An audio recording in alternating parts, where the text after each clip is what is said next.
তো গাইজ আপাতত একটু আসলাম আমাদের পার্কে। তো এটা পড়ে গেছে, এটা কবে তুলবে ভগবান জানে, তো জানি না কবে তোলা হবে। এদের বক্তব্য আমি কিছু বুঝতে পারছি না। কোনটা ধরবা? কি কোনটা ধরবা? কি বলছো? যদি গিয়ে বসতে হয় রিটার্ন আমি বাড়ি আসবো। রাধে রাধে। তো কি সব ভালো তো? তো আজকে ভিডিও শুরু হচ্ছে এখান থেকে, মানে হচ্ছে এখন হচ্ছে দোকানের বাইরে। এখান থেকে এখন যাবে আমি একটু বহরমপুর বহরমপুর একটা শ্যুট রয়েছে, সেই শ্যুটের উদ্দেশ্যেই যাওয়া এখন। কিন্তু বিষয় হলো প্রচণ্ড গরম, প্রচণ্ড রোদ, মানে আজকে ডিগ্রি প্রায় 42-43 হবে। তো এই গরমের মধ্যেও যেতে হবে, কিছু করার নেই, যেহেতু টাইম দেওয়া আছে সেহেতু যেতেই হবে। তো আমরা কী করছি, মানে যারা মাঠে ঘাটে কাজে দেওয়া তো আলাদাই ব্যাপার, মানে তারা যে কীভাবে কাজ করছে সেই তারাই জানে। তো আমরা যেহেতু আমাদের রোদ গরমে বেরোনো নেই, সেই জন্য কষ্টটা বেশি অনুভব করছি। তো যাই হোক, আজকে ভিডিওটা এখান থেকে শুরু করা যাক। তাহলে চলো এখন বেরোনো যাক। তো গাইজ আপাতত এখন এসে পৌঁছালাম রনির বাড়ির সামনে। আর যা গরম কি বলবো, মারাত্মক লেভেলের গরম, গা হাত পা মনে হচ্ছে পুরো পুড়ে যাবে তেমন যখন রোদ পড়ছে গায়ে। এখন তো ছায়া এসে দাঁড়ালাম, রনি আসুক দিয়ে আমরা আবার বেরোবো। তো চলো দেখি রনি কতক্ষণে আসে এবং বেরোতে পারি, ততক্ষণ পর্যন্ত এই ছায়ায় বসে একটু রেস্ট ফেস্ট করি। তো চলো। 5 কোটি লাগবে। গাইজ একবার হাব ভাবটা দেখো, মানে সেই বিরাট ব্যাপার, সে লেভেলের লাগছে দেখতে, কিন্তু সে লেভেলের লাগছে। হ্যাঁ, ও নো ব্রো,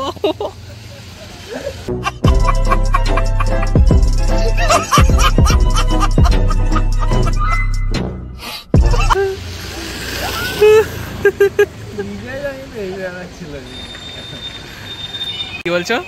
যদি গিয়ে বসতে হয় রিটার্ন আমি বাড়ি আসবো। ইয়েস, 5টার আগে আমাকে ছাড়তে হবে। ওকে। এই রোদে আমার বেরোনো উচিতই না। কেন বেরোচ্ছ? জন্ডিস আবার ঢুকবে। পয়সা দিনের জন্য তো বেরোচ্ছ। ঠিক কি ক্লিয়ার না ভেজাল আছে? তো গাইস চলো, অনেক দেরি হয়ে গেছে। দেরি বলতে কি, আমাদের একটু আমরা তাড়াতাড়ি চলে যাই, আমাদের গিয়ে আমাদের বসে থাকতে হয়, জন্য একটু দেরি করে বেরিয়েছি। তো চলো যাওয়া যাক। তো গাইস আমি এই চশমাটা ছিল রনির কাছে, তো আমি নিয়ে নিলাম। আমাকে কমেন্ট করে জানিও আমার কেমন লাগছে দেখতে। আশা করি আমার ভালোই লাগবে দেখতে, কারণ আমি তো দেখতে ভালোই। भाई मारो मुझे, मारो मारो मुझे, मारो मारो नहीं, ये मजाक हो रहा है। 1 सेकंड यार, मजाक हो रहा है। তো ব্রো চশমাটা নিয়ে নিলাম, তুমি ওকে দান করে চশমাটা। ঠিক আছে, 360 টাকায় কিনেছি। তো ব্রো আমি ওকে বলছি 360 টাকা দিতে, আমি চশমা ওকে দিয়ে দিচ্ছি। No bro, no no no no guy, চশমা দেওয়া যাবে না, যায় চশমা দেওয়া যাবে। চশমা পরে নিয়েছি যখন, সেটা আমার।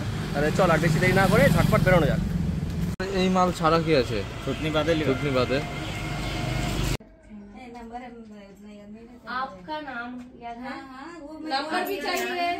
अच्छा नाम যদি না বল, ডেসক্রিপশনে নাম্বার দেওয়া থাকবে। তো গাইজ আপাতত একটু আসলাম আমাদের পার্কে। তো এখানে আমরা আউটডোরে ভিডিও নেবো ভাবছি আজকে, কারণ আমাদের ব্যাকড্রপ করা হয়নি আজকে, যেহেতু ক্লাস ডেমনস্ট্রেশন, সেহেতু ব্যাকড্রপ করিনি। তো আজকে আমরা এখানে ভিডিওটা করবো, এরকম পরিকল্পনা নিয়ে এসেছি আর কি। মানে নিয়ে এসেছিলাম মানে অন্য কোথাও যাওয়ার, মানে বিষ্ণুর কালীবাড়ি। তো হুট করে মাথায় ছিল যে আমাদের পার্ক থাকতে বিষ্ণুর কালীবাড়ি কেন হবে, আমাদের পার্কেই হবে। তো চলো, এদিকে পার্কটা দেখতে পাচ্ছি, আমাদের পার্কের লুক ঠিক এরকম আছে আপাতত, মানে অ্যাম্বিয়েন্সটা। ও গেটটা তো অসাধারণ লাগছে, দারুণ দারুণ। তো এদিকে দিলীপদা আছে ওই দূরে, ওইদিকে জল টল দিচ্ছে আর কি। তো সাধারণত দিলীপদাই মানে এই মানে যা দেখছো তো, মানে গাছপালা যা আছে, দিলীপদাই সাধারণত এই করে থাকে, মানে জল দেওয়া থেকে শুরু করে সমস্ত কিছুই।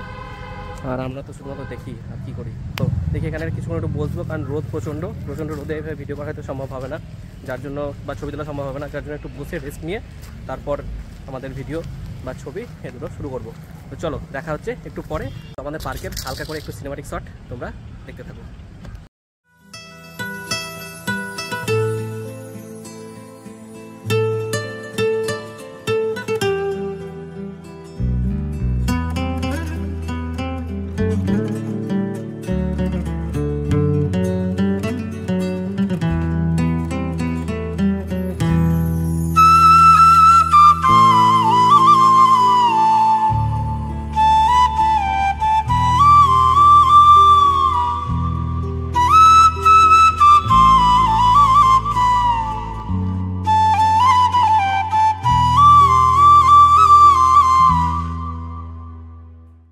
আমাদের এখন আছি গির্জা মোড়ে দাঁড়িয়ে, কারণ এখানে বাস আমার একটা মাল আসছে, মানে তোমার অ্যালবাম। তো সেটা এখন নেবো। তো দেখা যায় বাসটা আছে, কত বললো বাস স্ট্যান্ডে আছে। তো বাস স্ট্যান্ডে যেতাম, বললো যে না এখানে আসবে, যেন এখানে দাঁড়ালাম। তো দেখি কতক্ষণ আসে। এটাতেই আসবে আর কি, তো ওই জন্য অপেক্ষা করছি, দেখা যাক। তো গাইস আপাতত এখন অ্যালবামটা নিয়ে এসে এখন আবারও চলে এসেছি পার্কে। তো পার্কে আমার একটা মডেলের শ্যুট নেওয়া হয়েছে, আর একটা মডেল শ্যুট বাকি আছে, তখন সেটাই নেবো। তো আপাতত রনি সেখানে ফটোগ্রাফিটা করছে, মানে ফটো তুলছেও, সেই জন্য আমি এখন ভিডিও নিতে পারছি না। তো ভাবলাম যে কিছুক্ষণ তবে ব্লগটা শুরু করা যায়। তো চলো গাইস, আমার ক্যামেরা ধরতে ইচ্ছে না, খুব বদমাশি করছে, বলছে নাকি ব্লগ ভাইরাল হয়ে গেলে ওদেরকে ফেমে নেবো না, হ্যান ত্যান কী সব বলছে। এদের বক্তব্য আমি কিছু বুঝতে পারছি না। কোনটা ধরবা? কি কোনটা ধরবা? 500? 500? তুমি কি বলছো? আমি 1000। দাও। আর শরীর খারাপ না, এখন ধোয়া যাবে না শরীর খারাপ। কোনটা নিও না। বাথরুমে তো আসছে, কি করবো, ব্লগ নিব? হ্যাঁ ব্লগ নাও, তারপরে 10-15 সেকেন্ড হয়ে গেলে তখন স্টার্ট। ওরে ওরে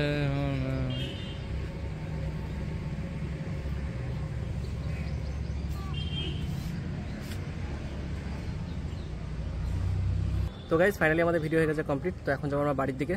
তো চলো বাড়ি যাওয়া যাক। আর আমাদের এখানে এটা পড়ে গেছে, তো এটা কবে তুলবে ভগবান জানে, তো জানি না কবে তোলা হবে। আর এদিকে সূর্যাস্ত মানে। তো চলো গাইজ ভিডিওটা এখন আর কন্টিনিউ করছি না, তো বাড়ি কন্টিনিউ হবে। চলো টাটা। তো গাইজ এখন আপাতত চলে এসেছি বহরমপুর থেকে বাড়ি, মানে আমার যা কাজ কাম ছিল সেগুলো কাজ কাম সেরে চলে এসেছে বাড়ি। আর বাড়ি আসার পথে একটা জিনিসও নিয়েছি, ভেন্টিলেটিং ফ্যানটাও নিয়েছি, কাঁচিটা না আর কি, তোমাদের ফ্যানটা, এই যে এই ফ্যানটা, মানে এই জায়গাটা ইনস্টল করা হবে এখানে। তো ওটা আর কিছুক্ষণ পরে ইনস্টলটা করবো। আমি ইনস্টল করতে পারবো না, ওখানে ডিল দিয়ে ফুটোমোটো করতে হবে। আমার একটা বন্ধু আছে ইলেকট্রিকে ভালো কাজ করে, তো ওকেই রাখলাম যে বন্ধু আয় এসে এই মানে ফ্যানটা ওখানে লাগিয়ে দেয়, কারণ ভীষণই গরম, বুঝতেই পারছো, মানে গরমে পুরো শেষ হয়ে যাচ্ছি। যে কারণে ফ্যানটা না লাগালেই নয়, কারণ এটা করা প্রায় 2-3 বছর ধরে এরকমই, 4-5 বছর হবে আর কি, লকডাউনের আগে হয়েছে। 4-5 বছর থেকে এরকমই রয়েছে, এখন পর্যন্ত কোনোদিন লাগাতে এটা পারিনি, সময় হয়ে ওঠেনি, নাহলে কিছু এরকম হ্যান কিছু না কিছু হয়েছে। তো দেখলাম এখন প্রচণ্ড গরম, থাকা যাচ্ছে না, যে কারণে আজকে বাধ্য হয়ে কিনতে হলোই। তো যাই হোক, দাম নিয়েছে মোটামুটি 1300 টাকা মতো। তো আমার বন্ধু চলে এসছে, এখন এটা এখানে লাগিয়ে দিবে, লাগিয়ে দেবো। হ্যাঁ কম্পিউটার নিয়ে এসছে, কমটা 1250 মনে হয়। আর খুব ভালো মিস্ত্রি, অভিজ্ঞ মিস্ত্রি, পিডব্লিউ হ্যাঁ পিডব্লিউডি কাজ করে। তো চাইলে তোমরা মানে ডাকতে পারো, স্ক্রিনে নাম্বার দিয়ে দেবো, মানে যে কোনো ইলেকট্রিকের যে কোনো সমস্যা, সব সমস্যা সমাধান করে দেবে, একমাত্র ট্রান্সফর্মার বাদ দিয়ে। ট্রান্সফর্মার বাদ দিয়ে যে কোনো প্রবলেম যাই হোক না কেন ইলেকট্রিকের ডাকতে পারো, নাম্বার স্ক্রিনে দিয়ে দেবো, যোগাযোগ করতে পারো, বিমান রয়ের নাম। ওকে গাইস, এখন ইনস্টল করা হোক, তারপর তোমার সাথে কথা হচ্ছে, চলো। এটা তো আওয়াজ কম হবে বললো, এমনিতে ফ্যানটাতে বলে না না, এমনিতে মানে আওয়াজ কম হবে তাই বললো। বলতে গেলে কি বলতো, লুজ কানেকশন হয়ে যেত, বল ঝাঁ ঝাঁ করছে, তারপরে আছে আওয়াজটা। এটা ওয়ারেন্টি আছে বললো সে, গাইস এটা ওয়ারেন্টি আছে বলছিস, ঠিক আছে, ওয়ারেন্টি ফারেন্টি দরকার নাই বলছে বন্ধু, বলছে খারাপই হয় না নাকি, আর খারাপ হলে 3.5 বছর পরে খারাপ হবে। তো আপাতত ফ্যান ইনস্টলেশন শুরু হয়ে গেছে, আর আশা করি এটা লাগালে পরে ঘরের গ্যাসটা একটু হলেও কমবে, মানে গরম যে ভাবটা থাকতো সেটা হয়তো মানে 10% হলেও তো কমবে। তো যাই হোক, ইনস্টলটা হোক, তারপর দেখা যাবে। তো গাইস যাই হোক, ফ্যান লাগানো গেছে কমপ্লিট। তো এখন যাবো বাড়ির দিকে। আর ভিডিওটা কেমন লাগলো অবশ্যই কমেন্ট করে জানিও, আর জানি ভিডিওটা অনেকটা ছোট হয়ে গেল হয়তো। তো যাই হোক, যদি ভিডিওটি ভালো লেগে থাকে তাহলে অবশ্যই লাইক, কমেন্ট, শেয়ার এন্ড চ্যানেলকে সাবস্ক্রাইব করে দিও। আর যদি ফেসবুক থেকে দেখে থাকো তাহলে অবশ্যই পেজটি ফলো করে দিও। বেশ টাটা, দেখা হচ্ছে নেক্সট ভিডিওতে।